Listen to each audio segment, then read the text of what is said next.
Thank you. Thank you, Andrea. Can you just open the... thank you very much for the invitation. I'm very pleased, of course, to be here. I would like to deal basically with... I will try to provide some answer, or at least my answer, to the question that Andrea posed. But I would like to deal basically with two issues related to competition and growth. And they are related with the very, very basic conditions to make competition work and competition ensure productive and allocative efficiency, which are the basic elements from any textbook. That is the hypothesis underlying competition policy to work and to produce good results: high number of informed agents, no barriers to entry and exit, no transaction costs, no market failures. Well, I would like to concentrate on some of these elements under two perspectives, which is the role of institutions and the role of informed and active agents. Because I think that these are two aspects which are not always sufficiently considered, and they are very relevant and very complementary to explain the effectiveness of competition policy. Well, in a sense, in Italy, probably they are a bit more considered, actually, I would say, from the Italian antitrust authority and their attention for institutions. But in general, when we discuss competition policy, I think these are not underlined enough.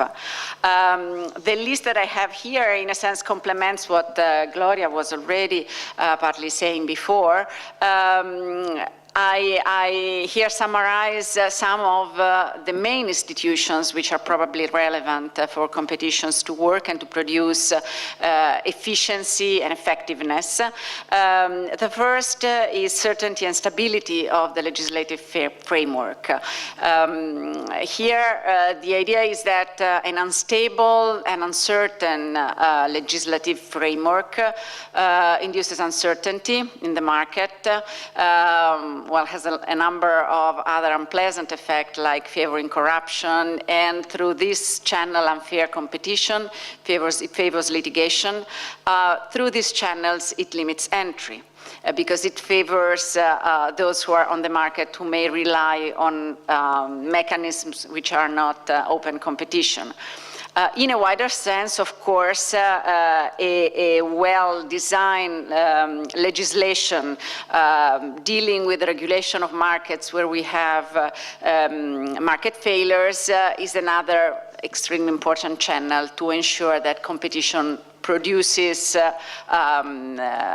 efficiency and the best results. The second channel is, in general, low barriers to entry. And here is the institutional context which is under observation is the administrative framework in a country.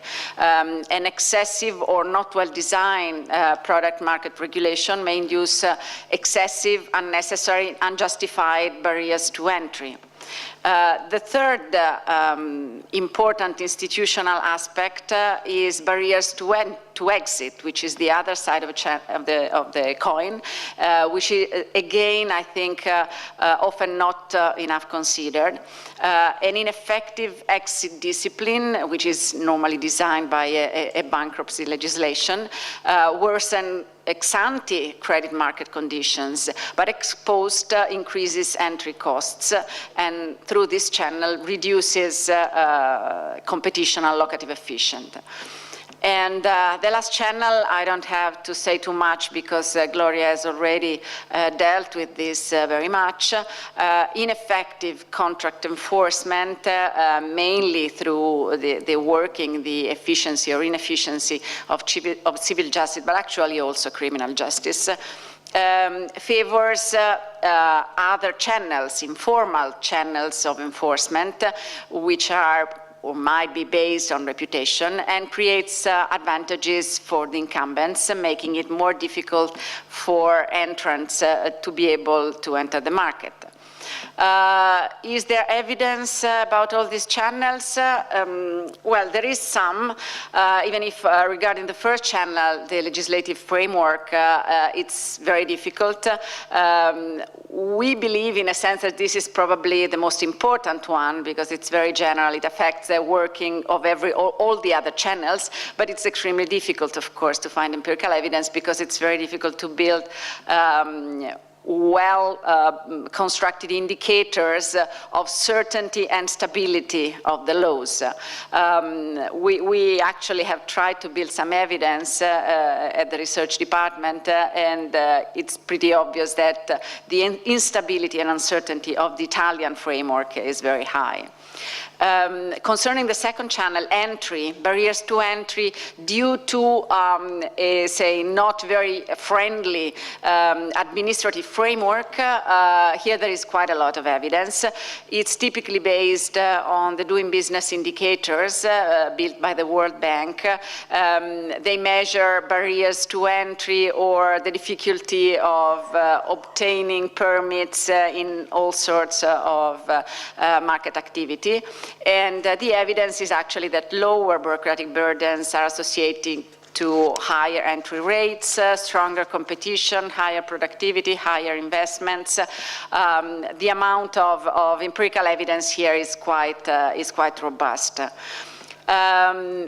I think it's very important also the other channel, the exit channel. Bankruptcy law and in general a framework which facilitates also exit from the market is essential both on credit conditions ex ante, and this is a channel which has been more explored traditionally, but also on entry and exit on the market, and through this on allocative efficiency.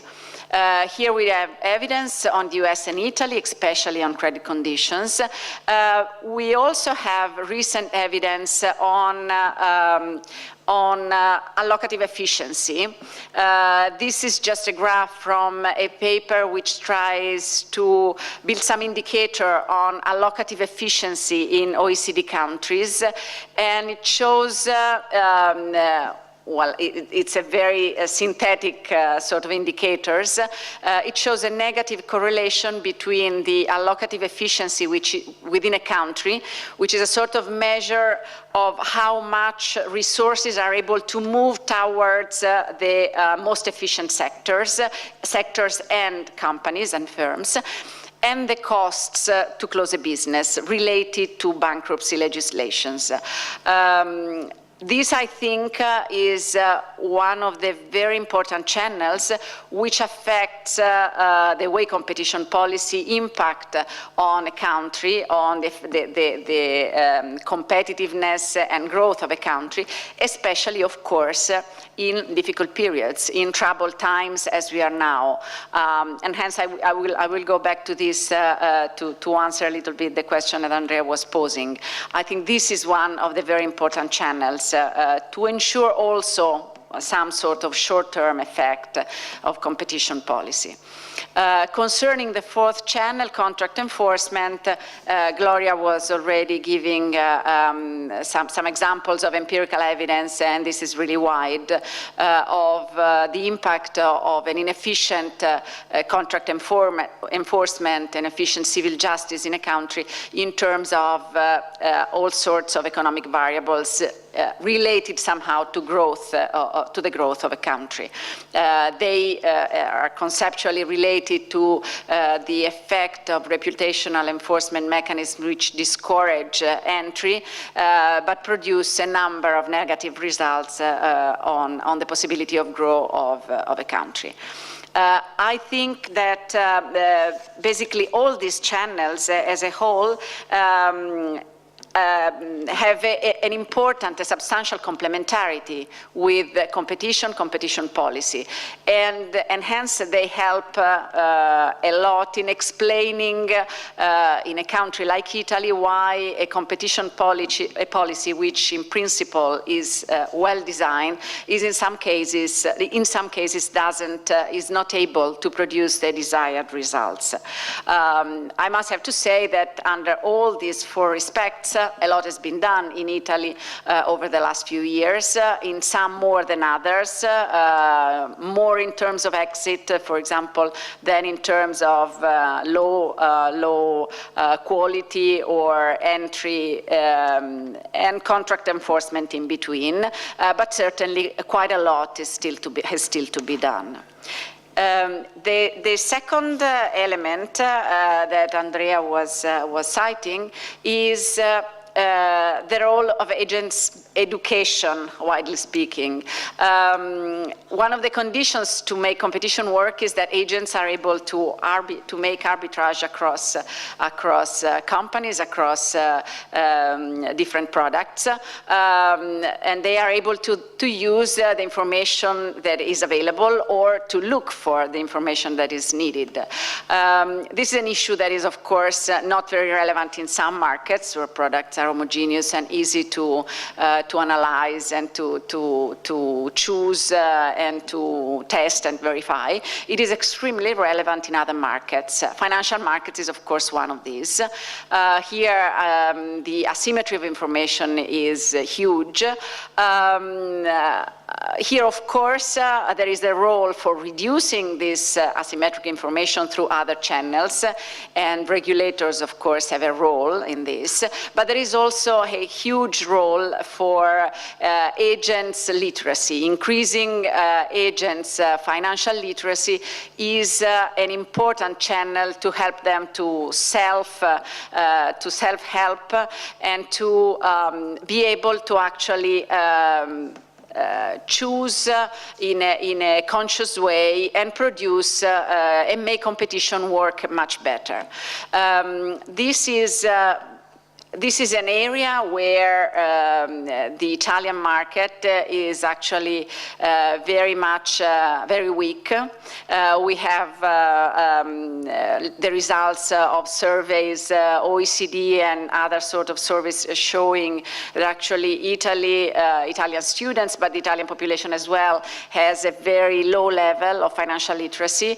This might explain quite a lot of the behavior, of the weakness of the competitive pressure in some areas, and hence I think this is an area where we still have a lot to do. Going back to the general question, the message about competition in troubled times and well, short-term versus long-term impact of competition policy or of competition in general. I think that actually countries which are doing better in these troubled times, but also in times where, well, the emerging risk of either secular stagnation or the negative impact on employment of innovation and increasing productivity is there, are actually the countries which are doing better are actually the countries where competition and the institutional framework which accompanies competition is stronger, basically through the channel of resource allocation and reallocation.